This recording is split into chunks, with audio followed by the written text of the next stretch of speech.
Welcome to the Floor Academy podcast. I'm your host, Kyle Hadeen, owner of Illustrious Hardwoods in Mesa, Arizona. With me this week is Matt Saltzman, the current CEO of Louisville Tile.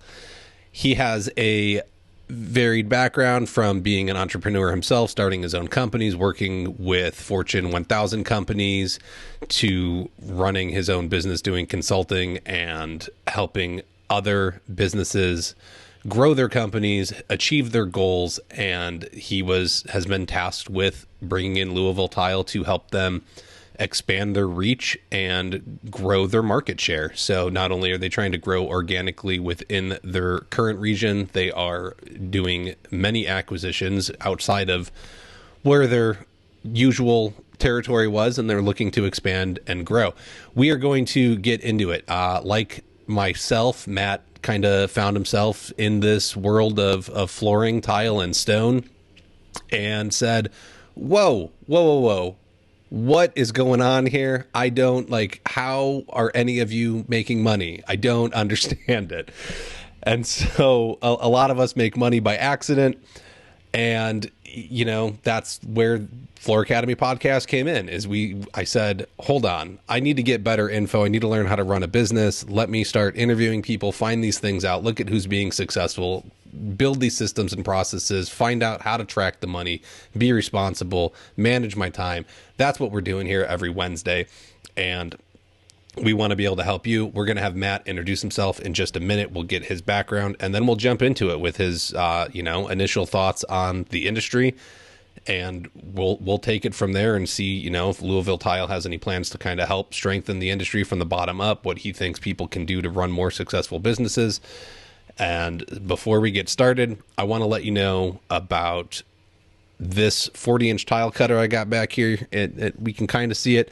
Go to the Floor Academy Facebook group, and you can find the pinned post about it. Enter to win. You have until March 31st, and we will get that sent out to the winner. So, Bihui is a leading tool manufacturer, professional tiling installers, and construction professionals, focusing on large format tile cutters and installation tools for all types of ceramic and porcelain tiles.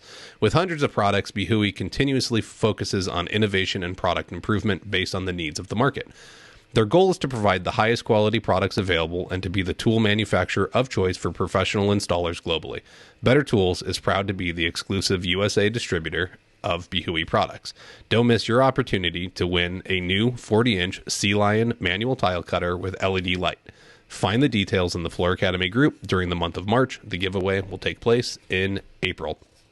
Also, at the beginning of April, I am looking to start a new mastermind group. I need 5 business owners that aren't afraid of getting uncomfortable and change. I'm going to put you in a group together. We're going to set goals. We're going to meet bi-weekly, and we are going to move your business forward and make it be an actual business instead of you owning a job that takes up way too much of your time.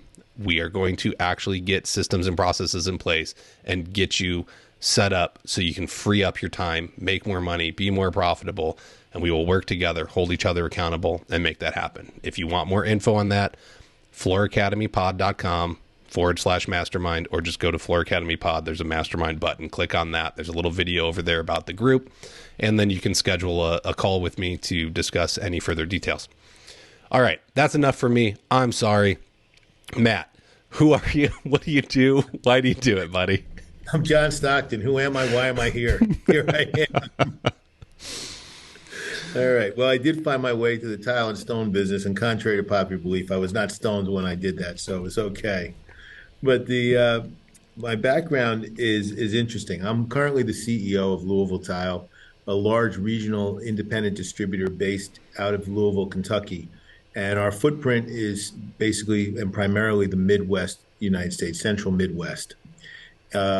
Before arriving here, I had a pretty varied career. I started on Wall Street back in 1984, if you can believe that, and worked my way through a number of large firms, Drexel Burnham, Solomon Smith Barney, Prudential, and did that for a number of years, doing a various number of different tasks, specializing in finance. when I got there, I decided that my first venture into major change was I started the first internet-based trust company in Connecticut, and I sold that to a publicly traded company. So I built that, sold that, and then the sock puppet came and ate me alive when we died in 2001 in the internet bubble. After that, I had a series of businesses of my own, and then was recruited out to Kentucky to help a money manager take their assets from where they were to where they wanted to be. And we grew that firm from $3 billion in assets to $5.5 billion over about 18 months. Wow. I brought in a whole nother way to do things in terms of sales and strategy and new product development, and helped them with that. And then I got a call from a friend of mine in New York. He said, "Hey, I've got a great job for you." I said, "Well, actually, I'm pretty happy right here." He said, "Oh, no, this is tailor-made for you. And you don't have to do anything else than what you know how to do. And it's JP Morgan. I want you to go run Kentucky and Tennessee for them." And I said, "Really?" He said, "Yeah. And the best news is you're the only guy I know in Kentucky." And I said, "Okay, great. I love short odds." And they had been looking for a while, and I went over there and I ran that. And then I started my own firm doing strategic advisory with lower middle market companies to help them grow and change. Somewhere around 14 years later, actually a little bit less, about 13 years later, in 2018, I merged my firm with a larger firm who offered financial services, and did that for a number of years. And through that firm, I was introduced to Louisville Tile as a potential client and brought in to help them solve a financial banking situation. And I went in and recapitalized it, restructured all the finances with the bank. And through that process, the family that owned the company determined that perhaps a leadership change was going to be necessary and desired. Okay. And so leadership change commenced, and they wanted to know what Plan B was. And one strong part of our business was to do restructures, resets, and growth of Renaissance companies. And I said, "Well, we could manage this for a year until you find somebody to run this thing." And so they signed us up as a client for a year. And I thought, okay, great. I now have, coming out of COVID in 2020, I now have a cornerstone client going into 2021. This is going to be great. Well, about 3 months into it, I may have been stoned. I found out that this was actually pretty cool, because I was looking around and I could not believe the opportunity that was sitting in front of me and how low the bar was. The industry, in many, many ways, was antiquated. I couldn't understand how they did things. There were a lot of third and fourth generation companies here that did it the way they've always done it. Mm-hmm. And it was one of the last fragmented industries out there that had not been rolled up yet. PE really hadn't come in here in force yet. There was a huge amount of opportunity. There's a lot of money floating around. And I looked at the company that I was running, and there's just an enormous amount of opportunity to make improvements and to turn into a professional services company. Everything from the way people dressed to the way that they handled clients instead of customers, to the way that money was processed, to technology, to understanding what these showrooms were. And it was just an amazing opportunity. So one day the chairman of the board said to me, after about 3 months, he was on the phone, he made a joke. He said, "So I understand you might be interested in this." And I was 61 at the time. And I'm looking at it saying, this could be pretty good. I've made a lot of money for a lot of people along the way. Maybe this one I could figure out something that works both ways. Mm-hmm. And he made that joke. And I said, "Well, don't laugh. I might be interested." He stopped dead in his tracks. He said, "You could be interested?" And I said, "Of course I could." And that was the other thing that was interesting to me about these companies. They don't recognize in many cases the value that they have and and how good they really are. Mm-hmm. And there are a lot of well-run, good companies out there that just need to be shown what they need to know. You know, the old expression, you don't know what you don't know? Yes. There's a lot of that in this industry. And most of it is because third generations, they learn from their father, who learned from their father. And that's kind of insular. Mm-hmm, and mm-hmm. they don't have a lot of external experience. And I came from a place where over the past 15 years, I had fixed 75 different companies in all different industries. And I was industry agnostic. I didn't care what industry it was Yes. because at the core of it, there's a business. Well, in business is numbers, right? It's systems and processes and finding out where's the pain point. Let's fix it and find a way to make it run more smoothly, right? It doesn't matter what you step into. At the end of the day, a business solves a problem. And so as long as we identify the problem we solve, then the back end generally runs the same, whether it's, flipping burgers, installing tile, or manufacturing light bulbs. Right. I owned a series of barbecue restaurants. I use those analogies in here all the time about relative percentage of labor, how you're going to get distribution, marketing, advertising. In the back, you have to process it. You have to buy the right inventory. You can't waste the inventory. It's measuring the right things. It's client service, customer service. And the numbers actually do tell you everything. If you can read the numbers, you can understand a business. You don't need a business plan. You can really run it off of read a spreadsheet and understand quickly what the business is doing. And that was one of the primary things. If you remember how I got here, it was because the numbers were so bad and the financial information was so rough and the bank had them in a tough spot that once we straightened out all the numbers, I just looked at this thing and I was like, yeah, I really could be interested in this. Okay. And there's a low bar. There's a low bar here for success, but this is really something that I could do. So long short of it was, we had a conversation. I signed a long-term contract, multi-year contract with the family. The idea of this is to keep it in the family, to grow it, and to make it into something that is a dominating industry leader, and to grow this multiple times. And since I've been here in the first 2 years, we've had really, really strong results. It's funny what happens when you put yourself out there. I mean, my world is not distribution, but within the contractor world, it shouldn't be a joke, but I always talk about the bar is laying on the ground. Like, that's how easy it is to step over as a contractor. If you can actually schedule an appointment, show up on time, and deliver the estimate when you say you're going to deliver it, right? So I told the lady yesterday, I will get it to you by tomorrow evening. It went out this morning, right? And then I got to her house on time, and I called and verified the appointment beforehand. Nobody else is doing these things. Well, you actually collect your money also, probably, which is the other part people fall on. Yes. But so it's just by answering the phone, scheduling appointments, showing up on time, and delivering an estimate, I probably have the project. And she's already in a world of hurt because everyone else coming into her house, she's had Lowe's screwed up her cabinets and ordered the wrong ones. The people that installed them did a piss poor job. The guy that installed the countertops did a piss poor job. And so she's super frustrated. Her house is a mess. And she's like, my stairs are falling apart. I need someone to fix them. It's like, I got you. Don't worry. It might be expensive, but you're not going to have any worries or complaints.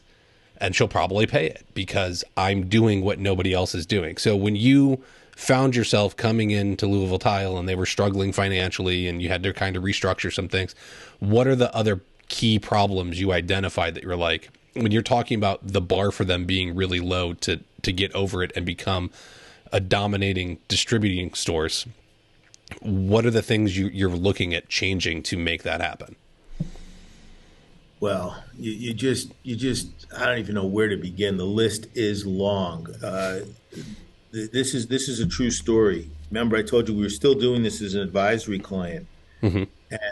and in my old shop, we had a room that was nothing but whiteboards, 10 feet, 8 feet tall, and about 15 feet long.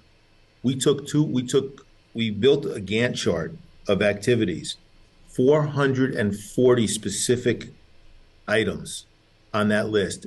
And we printed it out. And when they printed it out, it covered 2 walls, floor to ceiling, all the way through of what our project plan was going to be for the next 9 months. And it was that many items of things that we identified that had to be there. Everything from how they collected money to how they priced, to warehouses, to organizational structures, to technology or lack thereof, Mm-hmm. to accountability, which is really the key word. There was no accountability. There was no information, and everything was done the way it always was done, by the seat of the pants. They had one person here who had 22 direct reports. Oof, that's rough. And you got to be kidding me. Tough. It's impossible. 5 to 8, right? No more, generally speaking.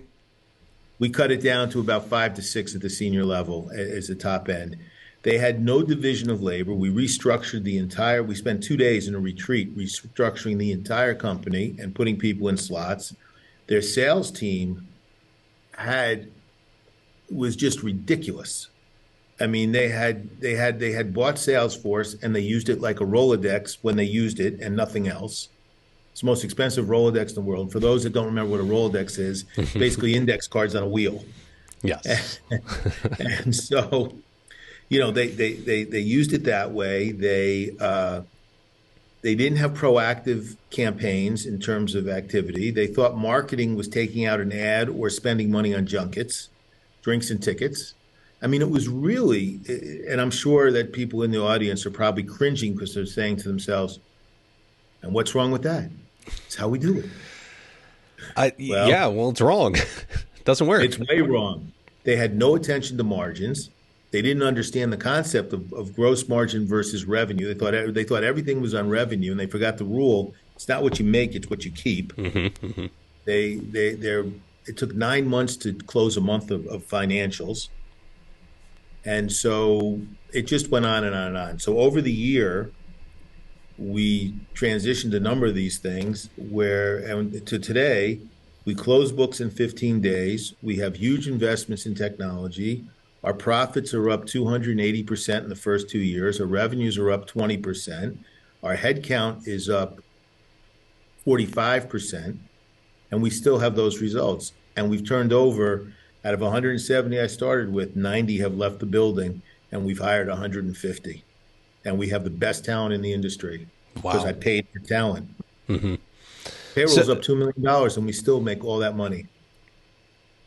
That's good. That's as it should be, right? It's not just about there's the argument of a lot of people want to grow, right? I want to grow my company. Well, growing is great, but if you're only looking for revenue and then you're putting bad people in place in order to do it, right? So now I'm making 50,000 more in revenue, but I got to hire the guy to do that extra revenue and it cost me $50,000. You're net zero. So you have to understand the difference between growth and scaling is growing efficiently, right? So now if I'm going to find a way to do an additional 50,000, I'm growing. If I'm scaling, I can probably find a way to do it more efficiently and do 75,000 more in revenue, pay the person 50,000, and I'm up 25. Now that's efficient. And that's what it sounds like you were able to do, right? You got rid of dead weight. You found more effective people to put in place. You grew the profits, ran better margins, spent more wisely, found systems and processes to run more effectively, implemented technology to help save time. And so profits are up. Well, profits, you said 280%, and revenue only went up 20%. Right. That's a big change. There's an inflection point that you get to where it goes. And the key is you have to measure both against revenue and against gross margin, particularly in this business because the cost of goods is so high. Mm-hmm. You only have a certain amount left to work with. And a lot of people here think of it in terms of revenue. So, for example, our payroll as of last year's revenue is 18% of revenue. And people go, wow, how do you do that? Well, it happens to be 51% of last year's gross margin. This year, it will be 41% of our gross margin this year when we're done, and about 16% of revenue. And what I did was I built a platform, to your point about scalability. I don't have to add my people that I have added over the last 2 years and are now getting settled in and becoming solid foundation pieces and growing and learning. Those people are now set with maybe 1 to 2 additions for the next $60 million of revenue. That $60 million of revenue gets me, when I get to that point, that $60 million of revenue at today's gross margins leaves me at 32% of gross margin for my cost of personnel and 13 or 12.5, 13% of revenues. Do you know how much money is left over that goes to the bottom line at that point? That's a lot. That's a lot. It's a lot. A lot's a good number. Yeah. No, that's okay. I like what I'm hearing. So how does I don't know which way I want to go. I have a couple of questions. Well, because we were talking earlier, so I guess I'll start here. And this might frustrate some people. So you've upset people. There's a reason that there was like an exodus from Louisville Tile. And you stated to me, I'm not a tile guy. I don't give a crap about tile. So why doesn't tile matter to you? Tile matters in that we have to put out a quality product and we must bring forth a solid solution. People have needs. Mm-hmm. You must provide them with great value, and great value is in tile. When I say tile is irrelevant to me, what I'm really saying is it is the vehicle to the end. But I was brought here not to be a tile whisperer. I hired one of those. Mm-hmm. I was brought here to run a business, and we're a professional services business steeped in big data that happens to distribute hard surface solution sets. And whether that's tile or large platform or something else, there's a market need to what you spoke to earlier that's out there. People have a problem. They have something that needs to be solved. And one of the things that I have brought here to teach people is that this is not about selling tile. You don't lead with selling tile. You lead by identifying the issues that your clients have, understanding their limitations and their needs and their desires and their dreams, and you help them craft a solution set to achieve those in the most efficient and value-oriented way possible. For that, much like your woman that you were talking about, price becomes irrelevant, just as tile is irrelevant, because price is only an issue in the absence of value. And in this particular industry, which is in a tremendous race to the bottom, because they all think it's about who can get to the cheapest tile, which is the crappiest solution, I don't want to play in that game. Yes. My game is, how can I help you actualize your dreams and visions? So think about this. Your woman, she's putting this money into her home. She's proud of that home. She does not want somebody to walk into the bathroom with cracked tile or stuff that looks like it came out of Home Depot, quite honestly. No disrespect to Home Depot. There's a market for them there, but it's not mine. Correct. And when you walk through a home, if you have tile there and she bought tile that comes from Spain and she understood that it came from Spain and she picked it for that reason, or it comes from Italy and the craftsmanship of Italy, and she's been sold that and been shown that, when you walk through, there's somebody say, oh, that's nice. That floor is really nice. She's going to say, yes, that's Italian tile. It was hand curated, hand picked. And that's going to give her a representation of herself. Same way that she probably doesn't walk out with the spaghetti stained clothes to go to a party in her own home. Yes, yes. Same thing. Well, we want him to take. It's not important to me because I'm not caught up in the whole thing of tile is everything and that these are just relationship businesses.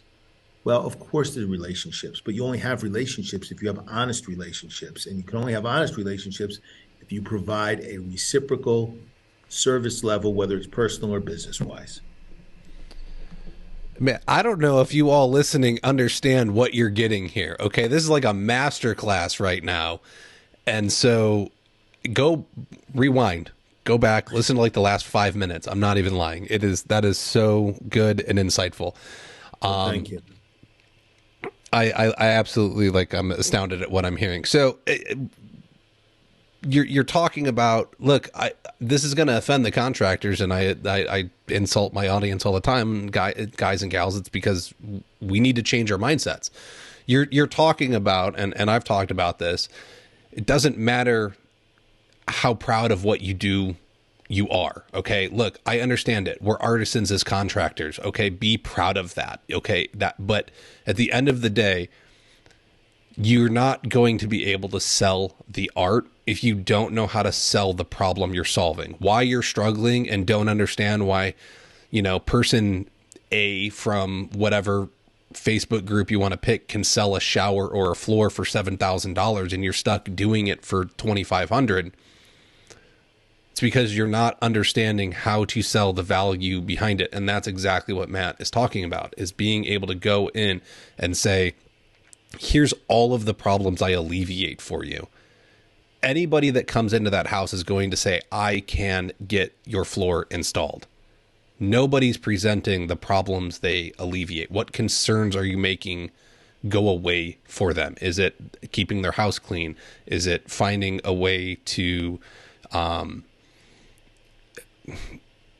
get it done faster than the next company or more efficiently? Is it being able to respect their dog, right? Is it fine? Yeah, correct. The lifestyle, right? Is it being able to find the proper products that fit what they're doing, not just selling them a product, but the product that fits them specifically. If they don't entertain anybody but Fido, they probably have far less interest in the ultimate tile unless they want it for themselves, because they don't have anybody to impress it with. And think about this, Kyle. If you went to a doctor and you walked in and the doctor said, you said, hi, I'm Kyle, and I'm not feeling well. And the doctor said, oh, well, let me tell you what I can do for you. Here, I want you to think about taking some aspirin, take this. We'll get you a couple of B12 shots. You'll do this. You'll go do some action. You're going to run as fast as possible because the doctor didn't do anything except tell you what he's got. Mm-hmm. But if the doctor said to you, okay, how does it feel when you move your arm? Move your arm like this. And you did. And he goes, And then he starts writing something on a board. And he asks you 47 questions. And by the time he gets to the 20th one, you're like, enough already. What is wrong with me? Tell me.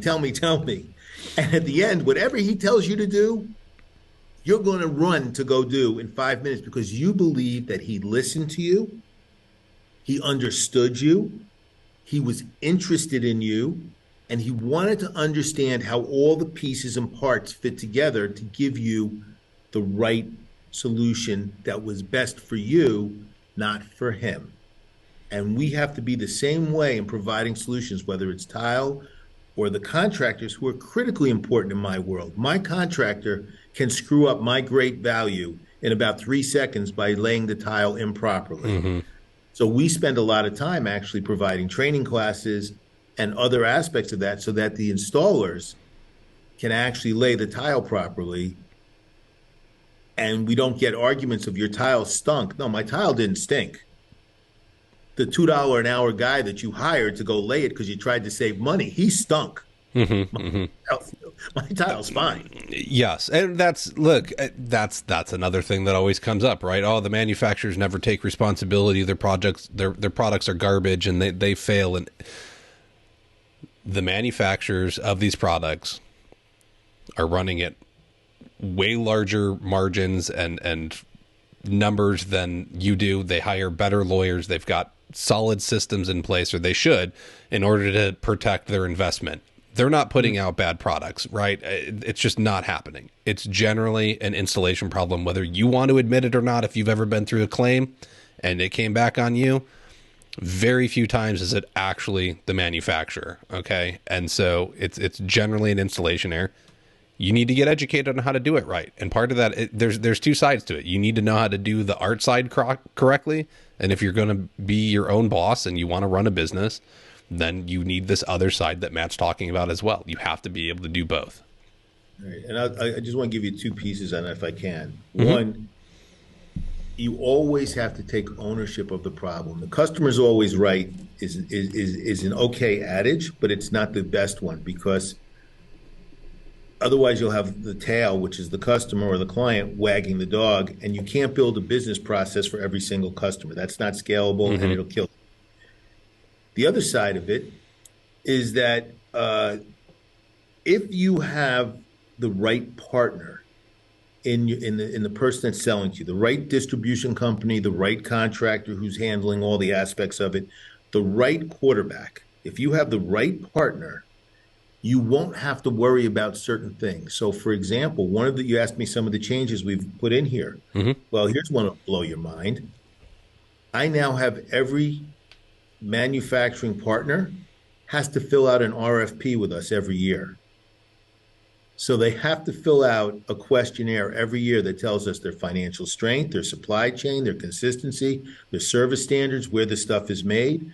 We're China free, so we won't take anything in from that's made in China. Okay. We want to know how they're going to service us from a marketing perspective. We want to know all this stuff. And they have to answer this RFP, and then they come in and they sit around a table with all of us and we interview them and determine whether or not we want them to be a preferred partner or not. And then every quarter we scorecard them and deliver that scorecard to them now.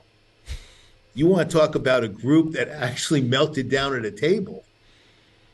There you go. Wow. No, that's amazing, because I don't think most people are doing that, right? They're going to go contact, I'm not going to name names, but there's a few major manufacturers. Correct. But everyone knows in the tile world who the few main manufacturers are.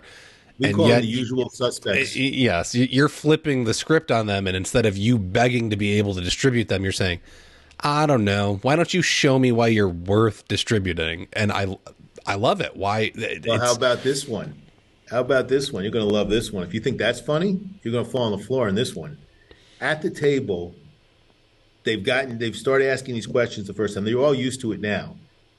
And at one point, somewhere in the conversation, they start to say, well, that's not how we do it. This is how we give you all the SKUs. And I said, no, you don't understand.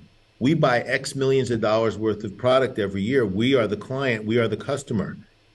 And by the way, we are the dog and you are the tail. And we will tell you and wag you when we want to and tell you what we want when we want it. Otherwise, it's okay. You don't have to sell to us. You can go stand outside with the rest of them and we'll find preferred partners. Because if I go to a tile show, you have no brand value. I can go to a tile show like Coverings and I can see 4,000 pieces and I'll take you out and bring in 5 more that look just like you. But that's up to you. I respect your decision. You know how many of them have turned around and said, we're not doing business with you? 0. That's maybe a couple. Right. Yeah. 0. How about 0? It's the same thing. I once again, this to relate this to the contracting world, there's a reason that I pre-qualify people over the phone. I can give you a guesstimated price of what it's going to take for me to complete your project before I come out.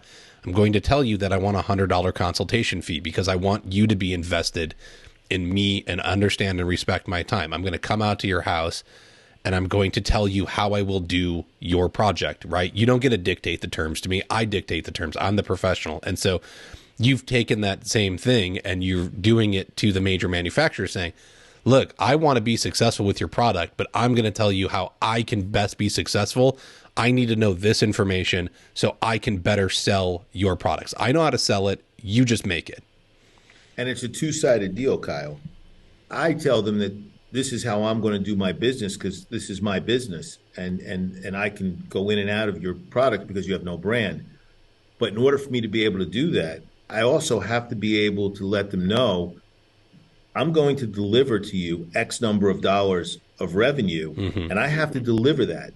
And with that, the second major change we made here was not only do we have to control the manufacturers, but I have to harness my sales team so that I have a harnessed, dedicated, controlled sales team. And that's why we put almost $1 million investment into our partnership with Salesforce.com, bringing technology into an industry that doesn't have any and using Salesforce as the backbone, and then matching that up this year with another initiative for about $1 million for a brand new ERP system. So what's an ERP? It's the enterprise resource processing. It's basically your general ledger. It's how you do your inventory, it's all the financial aspect and processing of your system.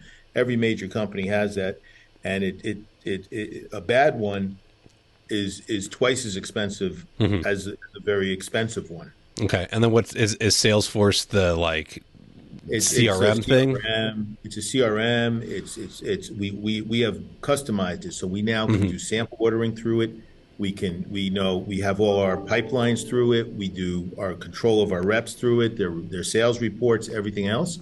But the main thing is we collect all this data from everything we put into it. And now from all the, we're in a sample business, right? This is not Mm-hmm. really tile business. This is a sample business. And and so when every time we send out samples, our samples go through this in short order. We're going to have enough data that I can correlate what samples go with what sells, what doesn't sell, what samples are stalking horses, what's moving in the markets, what the trends are. The data that like I said, we're a Mm-hmm. data-based Yes. market company. All this data is going to help me in terms of what I order, where I go, how to market, what I sell, who I sell to. And I'm sure you're tracking where the samples are sent to, right? So now I know what neighborhoods I'm doing, right? So once again, the equivalent to the contractor, you should plot. You can set up in Google Maps the homes that you've worked on, Yes. and so you can view it as, you can start breaking it down by zip codes, and you can start seeing, hey, if I wanted to target something, I've only done one job here, but I've done 10 jobs in this area, this neighborhood, or development, or whatever it's going to be. And you can say, well, if I'm going to find a way to spend ad money, I need to find a way to target the zip code, because I do way more over here than I do here. So instead of buying a radio commercial and advertising to the whole city, why not find a way to advertise directly where you're already getting work and good referrals, and there's people that are focused there? So without the data, you can't do anything. Nope. And I give you one better. If I was a contractor and I had 10 in the same neighborhood, my first thing is I'd go back and get testimonials from these people with a permission to put their name and their zip code there. And then I would blanket the rest of the market with the testimonials and my zip code on my advertising flyers. And so I guarantee you someone's going to go, wait a minute, that's my zip code. Love it. Great advice. I'm going to interrupt us for just a second, and then we will get back into it.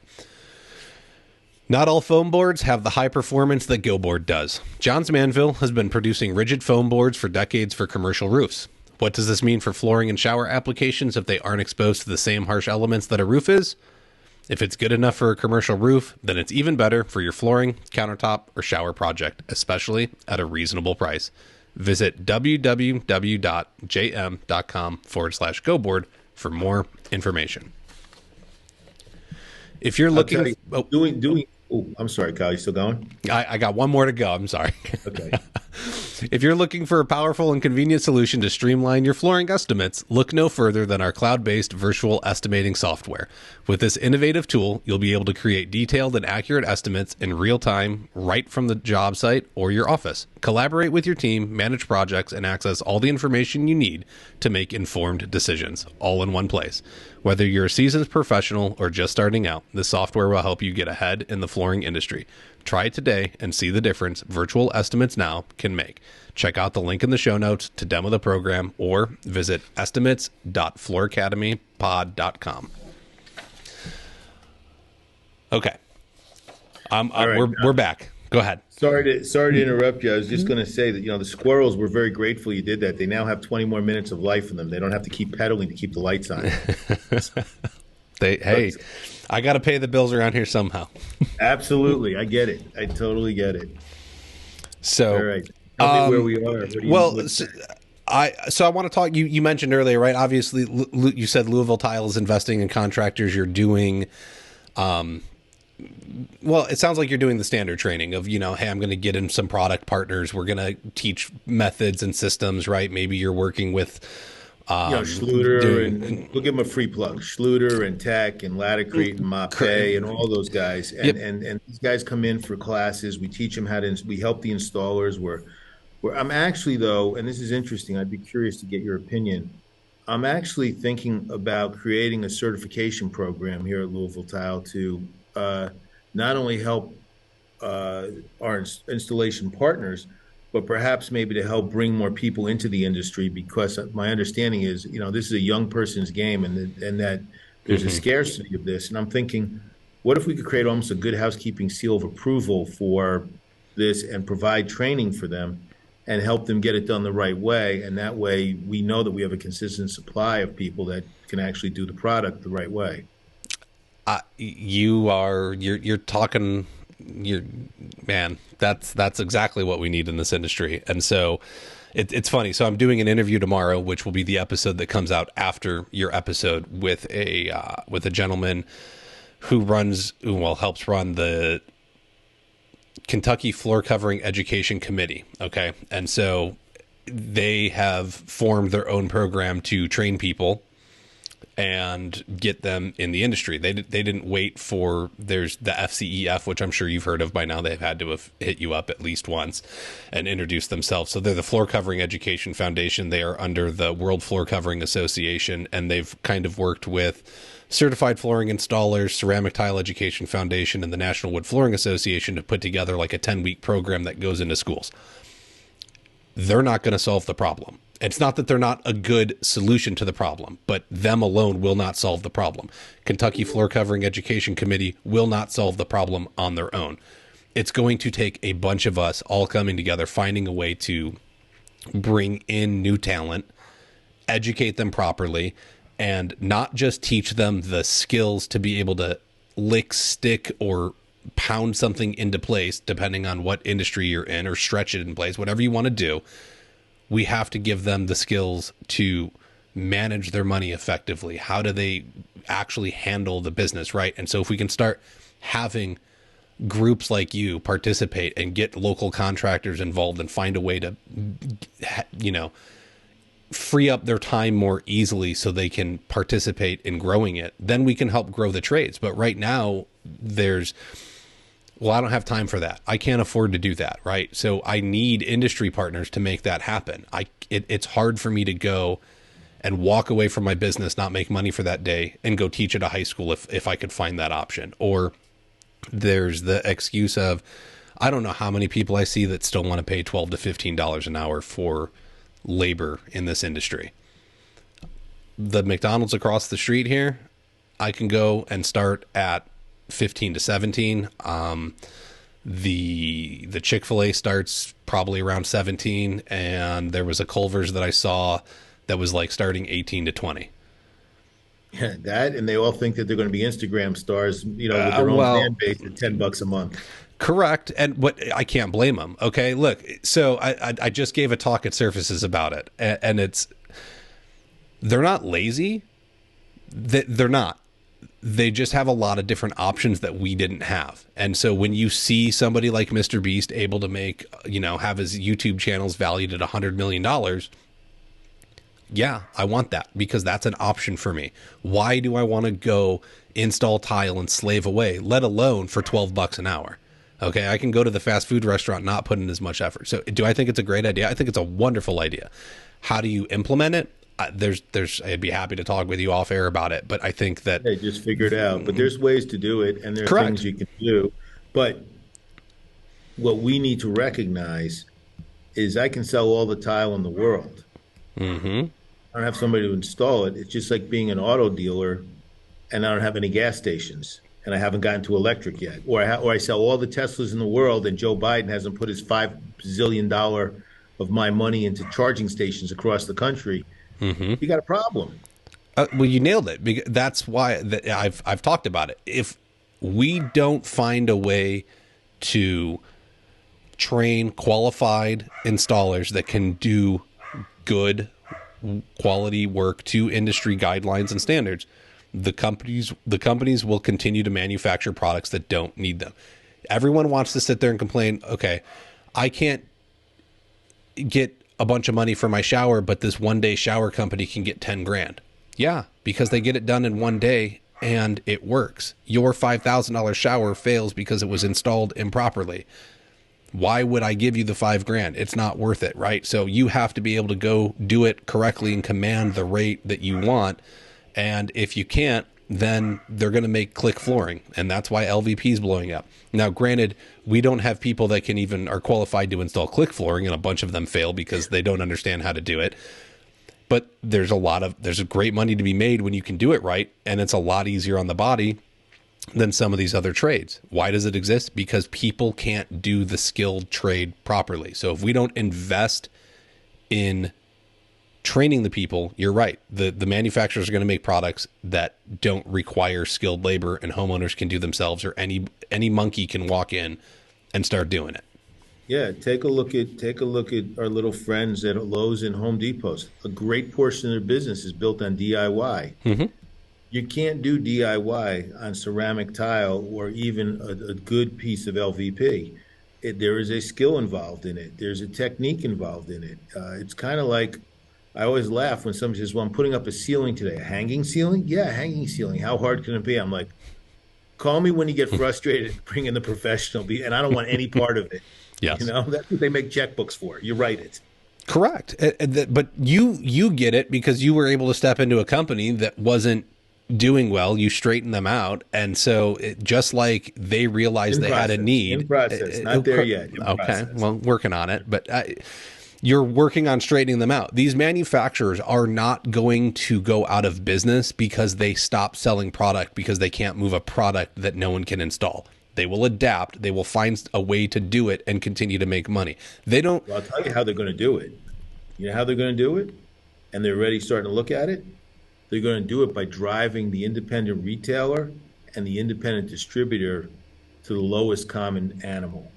What they're trying to do is they're going to try and vertically integrate, and they're going to take as much big stuff as they can from us.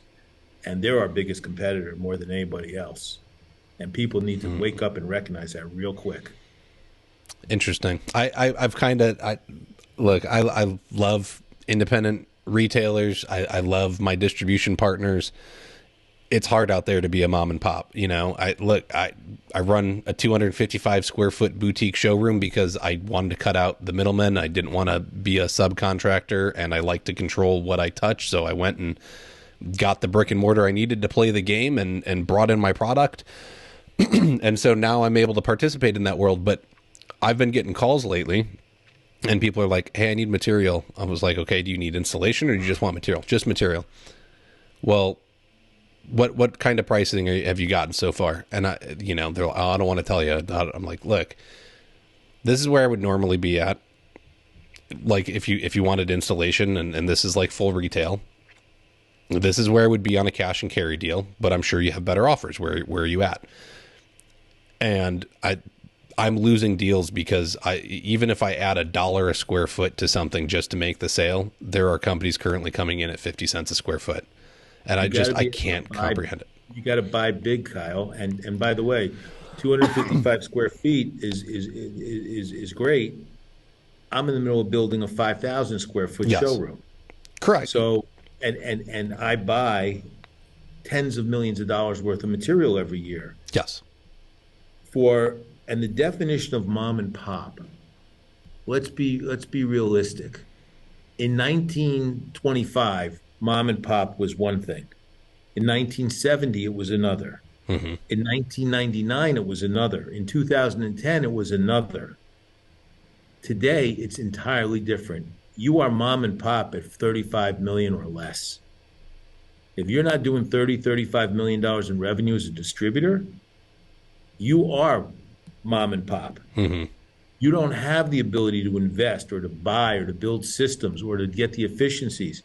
And somebody like ourselves or somebody who's bigger than us or the manufacturers have the ability to just bury you in so many different ways. Thank God the manufacturers never invested in marketing and never understood, customer service to the nth degree. So they need us. But they would like nothing better than take our bigger customers and go direct and leave us with the crumbs to service. And that's why a number of the strategies we put in place here and the acquisitions that we're doing are going, you saw me at FloorCon, we're going to disrupt their little party. Mm-hmm. Well, I think that's what's needed. And I don't agree. I do agree with you in that, I think your estimation of mom and pop has changed. And if you're not doing X amount of revenue, then you're within that category. And I need to be able to buy bigger. And I'm just not at that point. What it was at first was, let me get this small thing right now. I have more control over what I do. I don't have to take anybody that calls me and take that install. Right now I get to choose the products that I sell and install, and it's incremental. And so you generally work on a larger scale, but you don't get there without, like, Louisville Tile was one store at one time. It wasn't 6 We're states and 67 18. years old. It's older than I am. Like dinosaur age. Not quite, but yes. It takes time, right? And a lot of times, well, here's one. So you're talking about how much money, way earlier, you were talking about how much money do you get to keep? Mm-hmm. A lot of times people say, well, there's all this money left over. Now I'm going to get the dually. I'm going to go get this. I'm going to buy the bigger boat. I'm going to get the house. You are taking that money. The only way you're going to grow Louisville Tile and get acquisitions and grow is if that money that was left over is put back into the business. You can't take all that money out and then find a way to go buy your next competitor. It doesn't work that way. Right. The kryptonite to the IRS and to the poorhouse is ROI. That's the kryptonite. And everybody forgets that ROI is at the basis of everything you do. You were talking earlier about the difference between a $120,000 employee and an $80,000 employee doing the same job. Mm-hmm. That $40,000 difference, it's about getting what you, in this case, it's getting what you want versus getting what you need. I need an $80,000 controller, but I really want a $120,000 controller. Well, that $40,000 delta, that $40,000 difference probably pays itself back 20 times. And I'll give you a simple example. When I was in the consulting world, a client once asked me and said, well, I have a guy that could do this at $100 an hour and you're at $350. I said, yes. And he said, well, can you come down on your rate? I said, no. I said, let me just explain to you this way. Number one, I have a guy that can do it for $50 an hour, and you might want to go there. But the problem is it might take him 10 hours to do what I could do in 5 minutes. And I can't guarantee that the answer is going to be right. I said, or you can pay me $100 an hour and I'll just stutter a lot. Take your pick. But the point is, yes.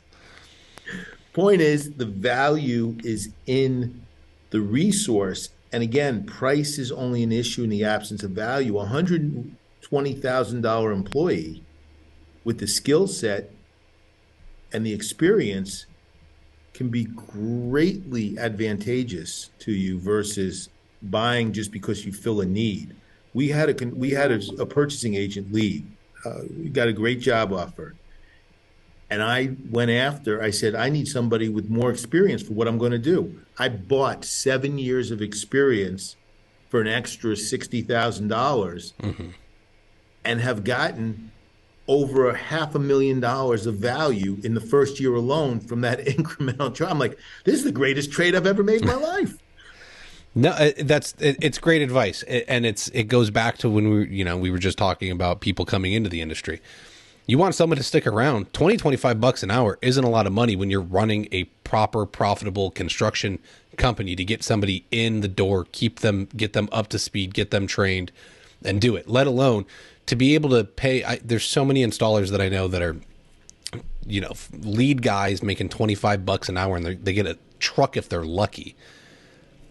You're doing something wrong if they can't make $100,000 a year and they get the truck and the tools, in my opinion. And this is, you're going to have to go charge for it. You're going to have to change your market. I get it. As you said at the beginning, right? It's a race to the bottom. This is it's all a commodity now. It's not. How do you solve the problem, offer the value, and be able to command a higher rate than everybody else in your market? And then you're going to be able to attract correct. And then you're going to be able to attract the better talent. And you're over here poaching people left and right, it sounds like, and which good for you. Offer a better package with a better company culture and bring them in and give them a place where there's an actual ladder to go up and succeed and grow professionally, whether they stay or not. As long as they brought the value in that time, you're going to be okay. And I don't know that a lot of contractors trying to be this 2, 3, 4-man team get that. Oh, what if they leave? Man, what if you don't train them and they stay? God. You know what the cost is to redo one mistake? There you A go. lot more than what that guy cost you in a year. Probably. If a floor fails because they screw it up that bad, yes, the help it. Or what if the person homeowner calls you back and you have to go back and redo the tiles or reset the thing? By the time you're done sending a whole crew back and undoing it, it's also the opportunity cost of what they could have been doing at the same time. You lose money here and you lose money on the other side from the opportunity that you could have had to make margin on the other side. You lost twice. And by the way, just as a personal thing, or as a general thing, I prefer to think of it, we don't poach. We just seem to be a sexier, more attractive option for people that they seem to find us. Look, I'm not into poaching either, but if I can offer a better opportunity, yes, I'm all about it. I want to be the good opportunity. My door is open for talent.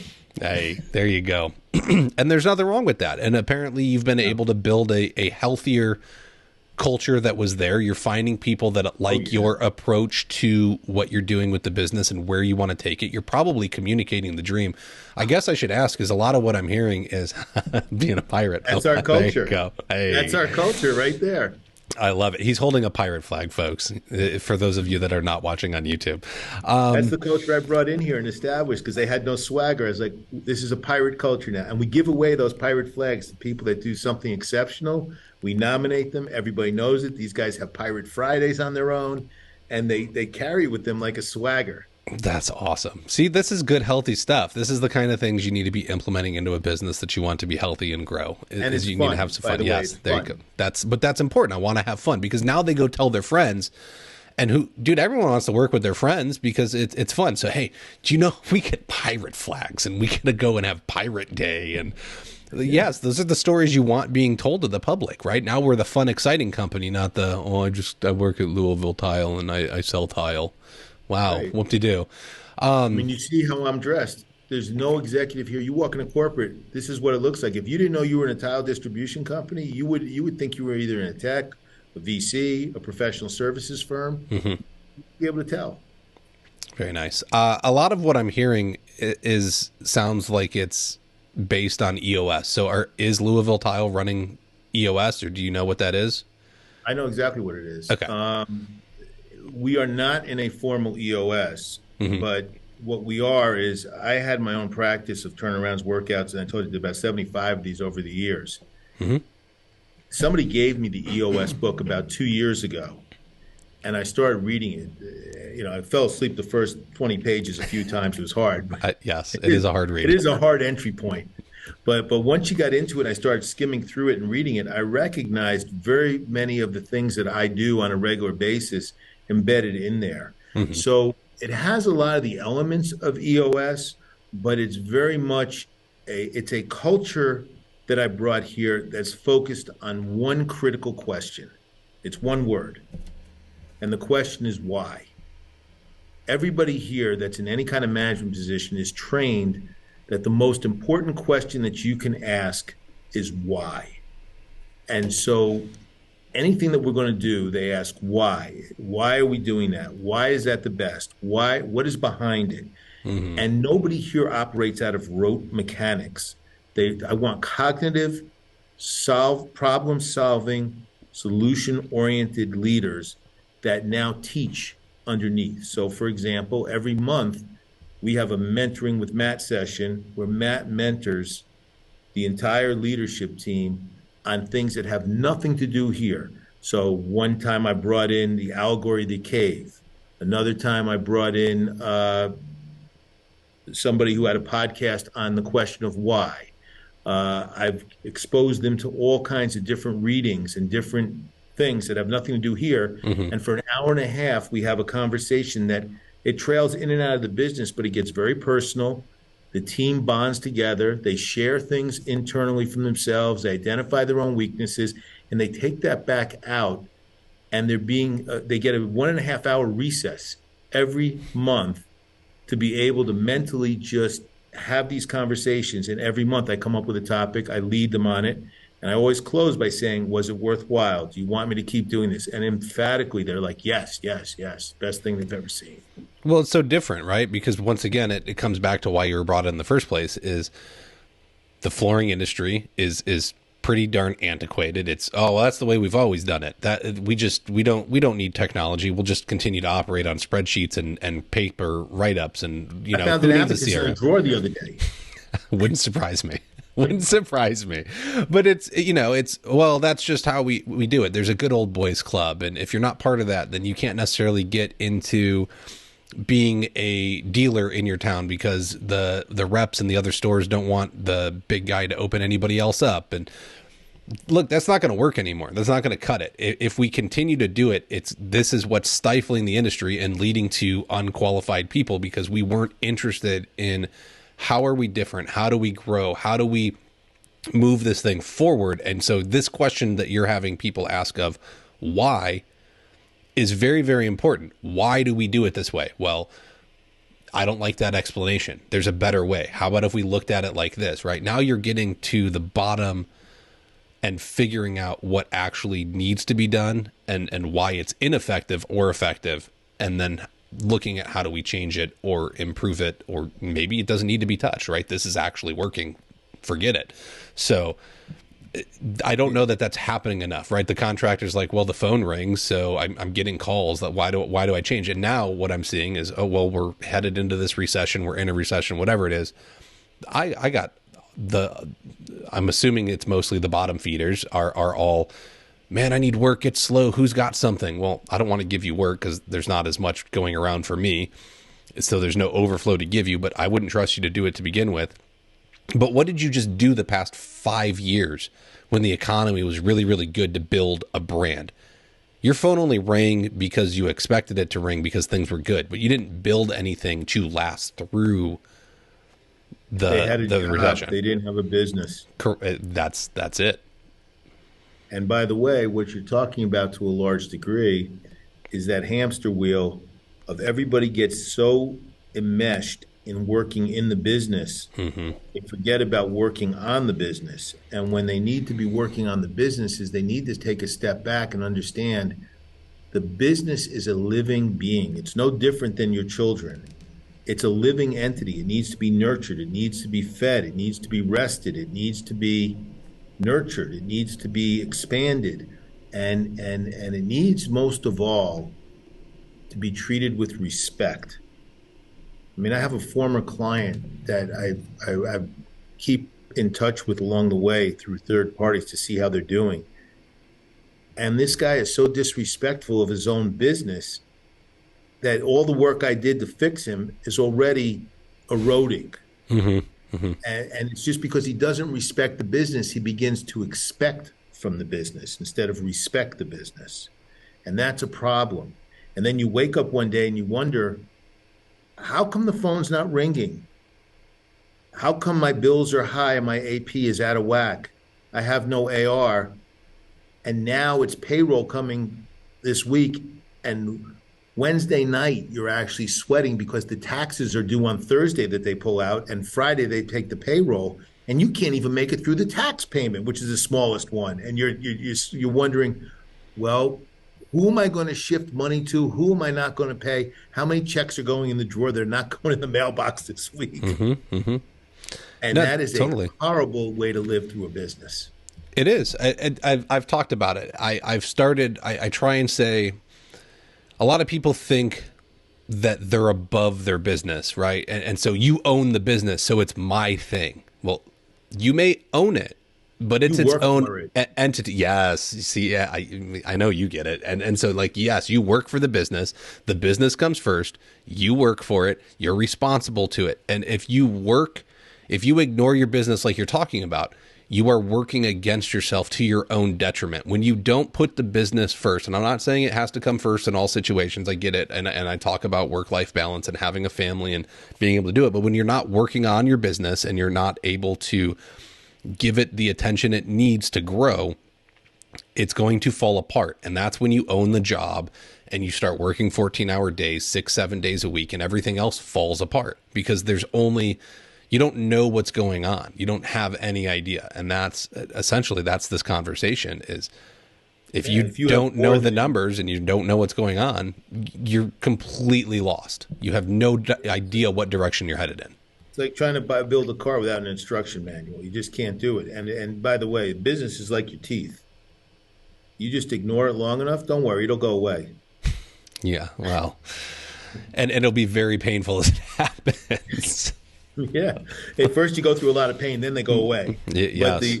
But the real key is that when you have employees, you have a fiduciary responsibility to those employees. You have a fiduciary responsibility to those families. They're counting on you for that.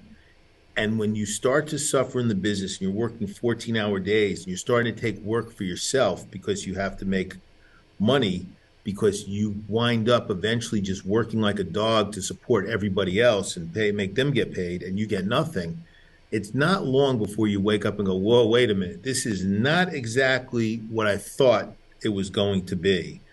And you then get into this vicious cycle of death of 1,000 cuts. And it's very, very hard to turn that. It's much easier to invest now to reap and harvest later by doing the right things. And for the contractors that are out there with the recession that is coming, don't kid yourself. Interest rates are going north. The recession is coming. You cannot avoid it. And if you believe that this Fed is competent enough to do this, or this government with Biden is competent enough to keep you out of it, then I really suggest that there's a different place that you need to be on this planet, and it's not working. This is just fantasy land. But there is trouble coming. It's going to get tight, and we're going to have to pay the price for the party that we've had. Don't know how long or how much it's going to last, but to your point, without brand, you can't get market share. Without market share, you can't grow. Without growth, you are just a boat on the water waiting for the waves to take you wherever they take you. And in most cases, waves will drift you to the rocks. Amazing. All right. We got to stop. I want to be respectful. Yes, I'm sorry. I could go all day. I don't want to stop, but I have an appointment to get to, and I want to be respectful of your time. So what I'll say is, call me another time. I'm glad to do this. This is fun. Excellent. That was going to be my question: is would you come back on? So we will definitely set something else up in the future. If you thought this was worth anything, then I definitely would come back on. Yes. No. Look. Even if it's just for me, if I can get 20 minutes of your time, I'm taking 20 minutes of your time again in the future. I believe the audience recognizes the value as well, though. So very much appreciate it. Thank you so much for the opportunity. I'm grateful for you to call me, and I appreciate you being patient with me and letting me do this. No, totally my pleasure. If you wouldn't mind sticking around for just a minute, I'm gonna wrap us up, and then I got a question for you. All right, folks, that's going to do it. I go back, listen to this 2 or 3 more times. I can't even comprehend it all. And so I'm going to have to go back and listen to it. And I hate listening to my own voice. It's really, really hard to go back and try and get stuff out of these a second time for me. So, but this was really, really, really good. So Matt, thank you again for your time. Go check out flooracademypod.com. Visit the Patreon if the show provides value for you, patreon.com/flooracademy. Go check out the Cutter, ask about the mastermind. If you've got questions, reach out to me through Facebook or send me an email, flooracademypodcast@gmail.com. And I think that's going to do it. I got one quick word from Tice. I hope you all attended the International Surface event this year in Las Vegas. What a great event. The event was packed with wall-to-wall product. Tice has released the Tice 2023 Product and Trends Lookbook, packed with the newest products hitting the market this year, capturing a snapshot of what everyone was able to discover on site. Make sure to access the lookbook in the show notes, and if you're not making this show, make sure you put it on your calendar now. Go to intlsurfaceevent.com. Find out what the dates are for next year. It's probably the last couple days of January rolling into February, depending on how they land. That's usually when the show is. Put it on your calendar. Make sure you get out there. See what products are coming out, what you want to put in your room, in your showroom. Go network, because that's the biggest thing you're going to get out of it. And honestly, it's always a great event and a great time. Thank you again, everybody, and we will catch you next week.